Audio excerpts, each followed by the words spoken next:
생활을 잠시 청산하고 오늘은 동포들이 많은 한인 민박집으로 향하는 날이다. 그렇지만 이번 여행 쉽지 않았다. 예상 불가한 날씨로 인해서 짐을 너무 많이 가져왔다. 번잡한 신오사카역에서 또 하루카스 베스 티켓을 끊는 것은 너무 어려웠다. 결국 또 실패하고 지정석 대신에 자유석으로 향하기로 했다.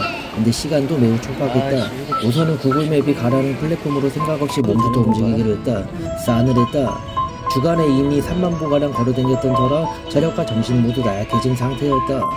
일본은 통일성이 있는 것 같으면서도 통일성이 매우 없는 나라였다. 지정석이 반대였다. 아까스로 하루카 열차가 있는 곳으로 갈 수 있었으나 지정석이 정반대여서 실패했다. 아련한 눈빛과 함께 하루카 열차는 떠나보내고 또다시 30분 존버를 타기로 했다. 다행히 노숙도 따뜻한 곳에서 할 수 있는 대기소가 있었다. 아주머니들과 함께 피신했다. 30분 뒤 드디어 염원하던 하루카 열차가 도착했다. 이름은 특급이라지만 느렸다.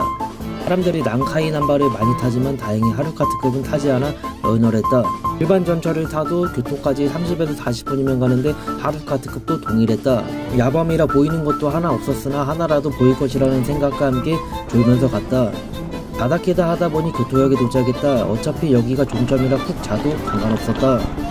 오사카에서 보이지 않던 서양 형님들이 교토역에서는 꽤 많이 보였다. 약 100일 전에 혼비백산하여 1시간가량 날렸던 교토역이었지만 이번엔 단번에 찾아갔다. 추가적인 지출을 하지 않기 위해서 바로 JR 나라선으로 향했다. 오늘은 무료였다. 전철을 타다 보니 깨닫은 것들이 있다. 오래된 노선, 특히 JR 노선은 비교적 더러웠다. 전철 아다리가 아주 잘 맞아도 배차 간격이 긴 JR 노선이었지만 금세 후지노모리에 도착했다.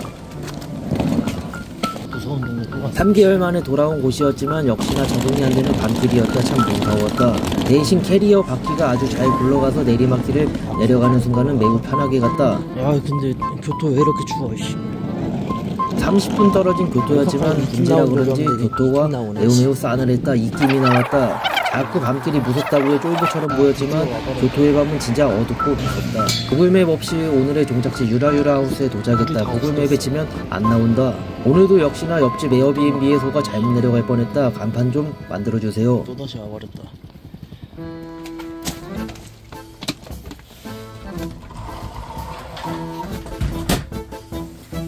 도착하니 스태프와 게스트가 머물고 있었다. 알고 보니 또래여서 바로 말문을 트였다. 유일한 친분이 있던 고정 스태프는 아직 퇴근을 하지 못했다고 해서 이런저런 얘기를 나누며 분위기 좀 살피다가 저녁과 주전부리를 사러 게스트와 함께 밤길을 나섰다. 거기 문답 있는데 거기서 뒹굴고 놀고 그래요. 아 여기 근데 전에 왔을 때보다 좀 밝아진 것 같아요. 전에 왔을 때 엄청 어두웠어요. 10월달에 왔는데. 그러니까 재작년 11월달에 이제 유럽 갔다고 지하철 탈 때마다 맨날 욕하면서 아 저 안 타요. 그래서 걸어다니는. 일주일 동안 지금 3만 보 걸었어요. 그래서 가방 그 컴퓨터랑 이런 거 저쪽에 있는 거는 뭐라고 해야 돼? 올리브영 지금 가는 데는 이마트가. 도쿄 가보셨어요? 원래 거기가 한 달 살기 하려 했는데 말이 그게 모국어랑 이게 달라가지고. 말씀과 인기가 엄청 많나 봐요. 나는 저녁거리를 고르러 향했고 같이 온 분은 사케야 맥주를 고르러 각자 향했다. 간만에 온 익숙한 마트라 그런지 마감거리에 도파민 중독이 된 것인지 나도 모르게 많이 퍼담았다. 말이 잘 통해서 머무는 동안 한 번 더 보나 싶었는데 아쉽게도 이후로 본 적은 없다. 그 패스권 공짜여가지고 원래 그 시장 가려고 했거든요. 근데 시장이 한 2시 넘어가면 없다고 하는데 제가 1시 반에 갔어요. 그래가지고 가면은 뭐 수업도 못 먹을 것 같고 재미도 없을 것 같아. 성만 보고 왔어요. 무서워요 여기. 오고 가는 짧은 시간 동안 아는 정보 몽땅 뿌려버렸다. 간만에 한국말 좀 많이 했다. 10시 정도 된 시간대라서 나 홀로 저녁을 부랴부랴 만들어 먹기로 했다. 마치 내 집인 것 마냥 이곳저곳 둘러보면서 주방집기를 마구 꺼내고 있었다. 특히 큰맘 먹고 와규도 소량 사와서 아주 기대에 찬 채로 재료들을 준비하고 후라이팬 헹궜다. 너무 추운데요.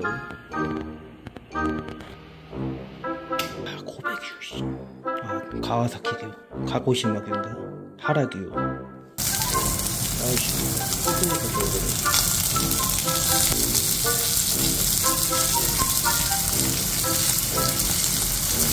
햇반을 사왔는데 정말 신기한 게 200g과 300g이 10엔밖에 차이가 안 나서 300g짜리를 가져올 수밖에 없었다. 의도치 않게 오모리 식사를 하게 되었다. 차가운 부엌에서 홀로 고독하게 한 끼 처리하고 다시 따뜻한 코타츠로 거실로 향했다.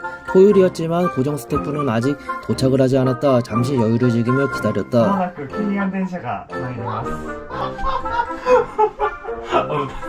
진짜 다르게요. 기회한 덴션. 그때 좀 했었죠. 그럼 대표이사? 저는 이제 너무 공문이지. 근데 이게 게스트하우스 특징상 2년 정도 있는 게 아니라 진짜 수시로 있어요.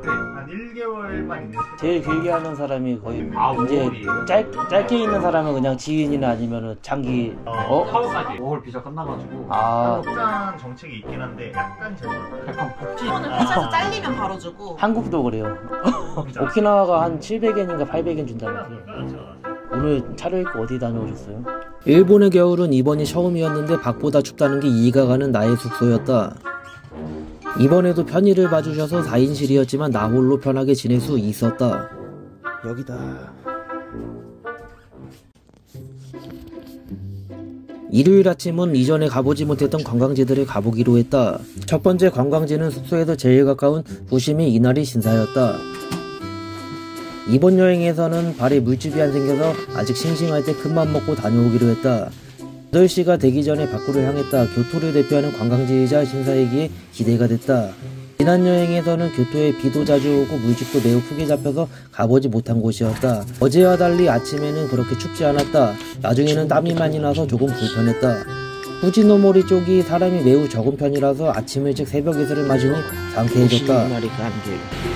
교토가 오히려 차가 많아가지고 시끄럽단 말이야. 렛츠고. 아침에 별로 안 춥네.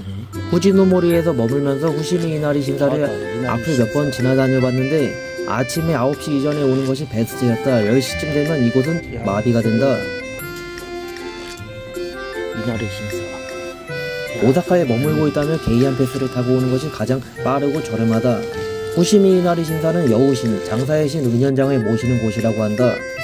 사람들이 대부분 모르고 오는 경우가 많다고 한다. 더불어 이곳은 굉장히 높다. 무릎이 좋지 않은 사람들은 교토의 관광지 오는 것에 대해 크게 고민을 하고 많이 와야 한다. 싫어하는 사람들. 특히 후시미 이나리 신사는 교토에 있는 관광지 중에 가장 높은 편에 속한다. 아침 일찍 방문하니 한국 사람은 거의 보이지 않았다. 대부분 중국과 서양형들이었다. 더불어 일본에서 절과 신사를 방문할 때 모양이 대부분 비슷해 분간하기가 어렵다. 이 경우에는 입장료가 있으면 절, 없으면 신사라고 봐도 좋다. 절은 사유지라고 한다.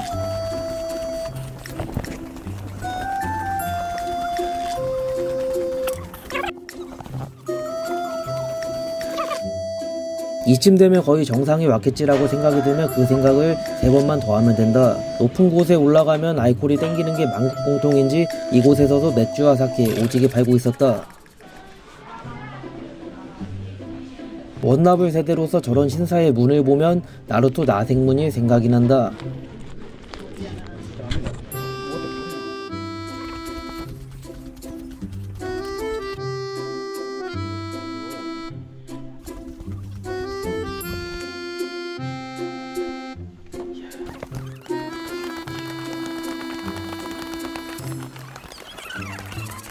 정말 신기한 게 산 중턱쯤 가면 연못이 하나 생긴다. 또한 어마어마한 신사 크기에 놀라게 된다. 그리고 사람들이 어느 순간부터 잘 보이지 않는다. 힘들어서 쉬는 사람들이 많아진다. 역시 장사의 신을 모시는 곳이라 그런지 어마어마한 굿즈와 사주함이 살벌하다.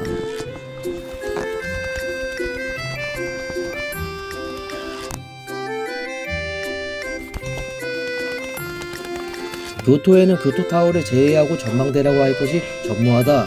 이곳이 바로 명소였다. 저녁에는 출입이 금지돼서 아침에 오는 것을 추천한다. 교토는 야경이 별로다.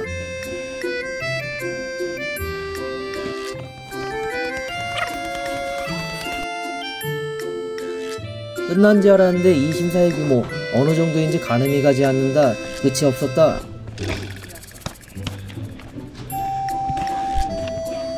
정상이라고 생각한 곳을 3번 더 올라가다 보니 왠지 천국으로 향하는 길이 보였다. 불교와 기독교가 하나가 되는 순간이었다. 천국에 가면 기력을 회복하라고 찐 계란을 팔고 있었다. 진짜 갈 수 있을 것 같다.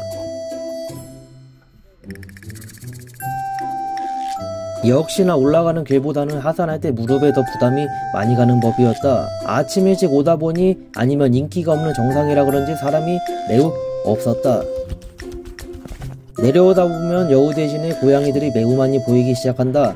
그러면 하산 완료다. 근데 다카마스에서 봤던 고양이들과 달리 이곳의 고양이들 뚱뚱하고 살벌하게 생겼다.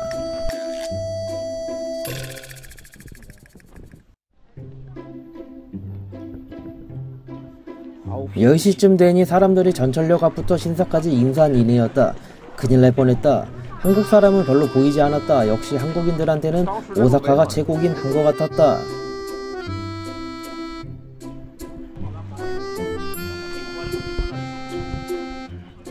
(9시부터는) 경찰분들이 인력 통제도 하는 것처럼 보였다. 이곳 교통정체가 장난이 아니다. 아침 일찍 와야 돼. 돌아가는 길에는 손님이 그득한 빵집에 한번 들어가봤다. 탁월한 선택이었다. 이 빵집은 이후에도 3번은 더 방문한 것 같았다. 들어가는 길에 푸짐하게 빵을 사갔다. 들어가니 숙취가 조금 있는 것 같은 이무상이 분위기 잡고 앉아있었다. 아, 금요일이 30일이네. 어슬렁거리다 들어가니 11시가 넘어가서 다같이 점심을 해결하러 나가기로 했다. 메이저 유튜버로서 조언을 잠깐 해주고 다같이 준비하고 점심을 먹으러 나섰다. 점심때가 되니 어제와 다르게 갑자기 봄의 교토로 변해버렸다. 후끈후끈했다. 1년에 한 번씩 청소하는 거예요, 여기? 원래 겨울마다. 아, 겨울마다 해요? 야, 한국이랑 다르다 진짜. 아, 교토가 확실히 추워요. 근처 맛있는 라멘집이 있다고 해서 라면을 먹으러 다녔다. 이거죠.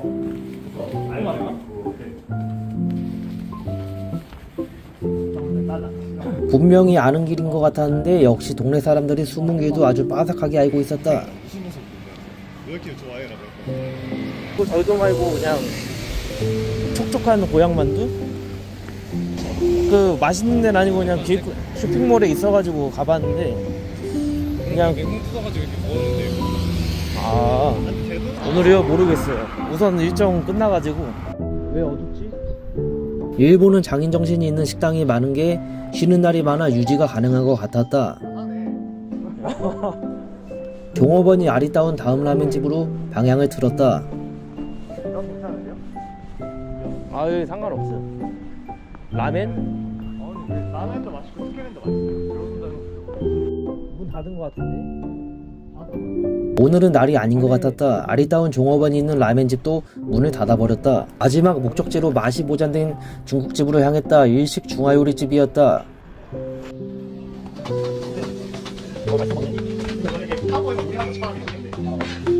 테이블석도 있었지만 인기가 많은 집이라 이미 자리가 가득 차 있어 2층으로 향했다. 카운터에 딱 혼자 앉아가지고. 여긴 뭐 먹어야 돼요? 볶음밥? 요새 한국과 달리 일본의 중국집들은 아직도 웍에 대한 자부심이 많다고 한다. 게다가 중국집들 런치와 세트 메뉴들이 한국과 비교도 안 될 정도로 가성비가 좋았다. 튀김 면에다가 이거는 뭐예요? 처음 온 중화요리집이라 메뉴에 대한 설명을 들어가며 고민을 하기 시작했다. 최종 메뉴는 간사이 지역에 맞게 라멘과 볶음밥, 탄탄 조합으로다가 결정했다. 라면, 볶음밥에 냉면 막 이런 식으로. 추아이는 뭐 섞어주는 거예요? 수아이는 화학식 소주랑 탄산수, 그다음 레몬 시럽. 아, 레몬이랑 소금 잘 냈잖아요. 데킬라 레몬에 소금이랑 우리는 아, 괜찮습니다. 오. 라멘을 추천받아 시켰으나 비주얼과 향은 나가사키 짬뽕이 훨씬 훌륭해 보였다.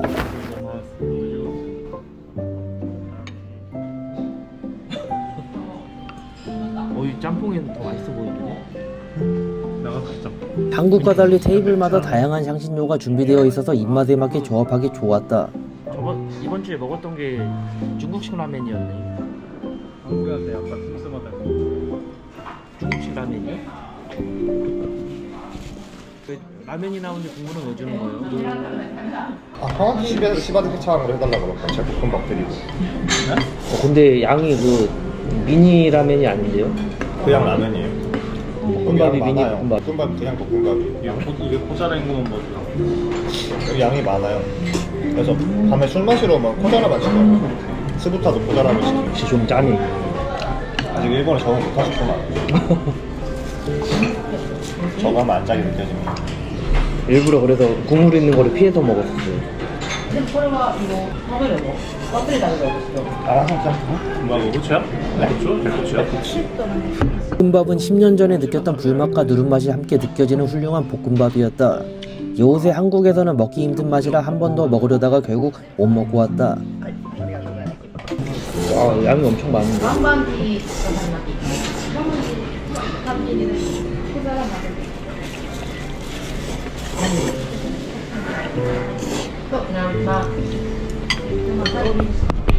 드라마 아니에요? 일본 사람들 말하는 약간 친절한 청량하게 말하잖아. 내가 보기에는 굉장히 친절한 식당이었는데 이곳이 친절하지 않은 곳이라고 한다. 여기 아줌마들 먹는 거는 뭐야? 그냥 다 단품으로. 점심 먹고 와서 간만에 몸이 퍼져서 그런가 일어나니 해가 져버렸다. 6시였다. 일본의 최대 단점은 해가 너무 빨리 진다는 점이었다. 해도 그렇게 빨리 뜨진 않는다. 대충 짐 정리 아니 바닥에 뿌려버리고 쉬다 보니 여유로웠던 일요일이 가버렸다.